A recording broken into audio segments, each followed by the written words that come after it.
السلام علیکم د سکل سټوډیو چینل ټول مرګو ته به هیله چې ټول ورته روغ یاست د صحت او عافیت او جامع پر تن ولري مرګو د عبدالقیوم تان په لمن دیم چې موږ یوټیوب چینل کې نوې یوټیوب چینل سره لازم سبسکرایب لایک او د بیل آیکن کې تاسو زموږ هر نوې ویډیو نوټیفیکیشن تاسو ته پر وخت درورسیږي مرګو نن د خیمه چې کچېر تاسو موبایل هک شوی وي کومه طریقې کولای شو چې له هک څخه وباسو تیر ورځ ما چینل ته ویډیو اپلوډ کړل چې موبایل مو چک کړی هک شوی ده کنه ده هک شوی بیا تقریبا نیم ساعت وروسته یو ملګري وایس وکړ ویلي چې ما موبایل هک شوی ده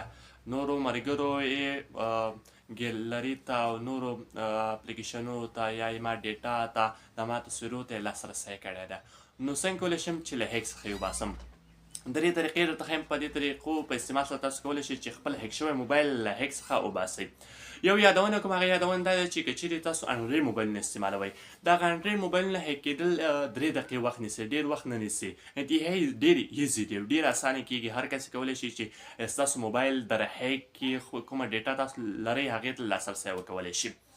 نو دغه انډروید موبایلونه ډېر ژر هک کېږي تقریبا 3 دقیقو کې هک کېږي نو 3 لارې درته ښیم چې موږ څنګه کولی شو چې هک شوی موبایل له هک څخه وباسو لومړنۍ طریقه دا ده چې موږ کولی شو چې باید موبایل مو هک نشي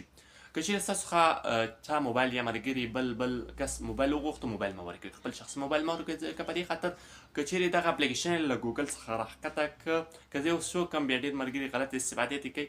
نو که چیرې دا راښکته کړ نو بیا ستاسو موبایل هیکوي او ټولو ډیټا ته لاسرسی کوي لومړی دا ده چې خپل موبایل چاته مه ورکوئ دویمه دا ده چې که چیرې ستاسو موبایل هیک شوی وي نو تاسو خپل موبایل ریسټور کړئ ختم یې کړئ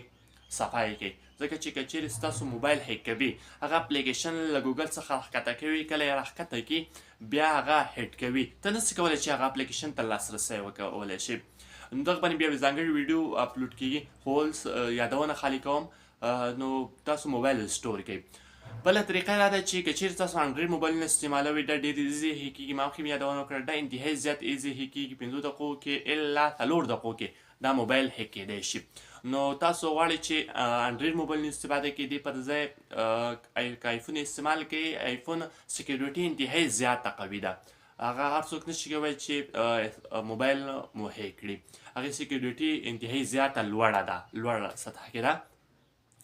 نو یو خواهش مې دا ده چې که چیرې دا موبایل استعمالوي دې پر ځای د آیفون کم ورژن استعمال کړئ خو آیفون یې استعمال کړئ هغې سکیورټي قوي ده او بیا څوک نشي کولی چې دغه ستاسو موبایل هیک کړي ستاسو انفارمیشن ته لاسرسی وکولی شي نو دا ویډیو د هغه کس لپاره ځانګړې وه چې څنګه کولی شو چې له هیک څخه یې وباسو تاسو مو کتلې ویډیو ته لایک ورکړئ له نورو ملګرو سره شیر کړئ تر څو هغوی ملګري چې موبایلونه هیک شوي نو څنګه کولی شي له هیک څخه یې وباسي نو دا طریقې دي هیله من یم چې چینل مو نوي سبسکرایب کړئ چینل سره لازم سبسکرایب کړئ تر بیا یو بلې ویډیو مو پاک له ځان له رب سپارم هر چېرته یاست اباده سوکاله پرمختللي اوسئ الله مو مل شه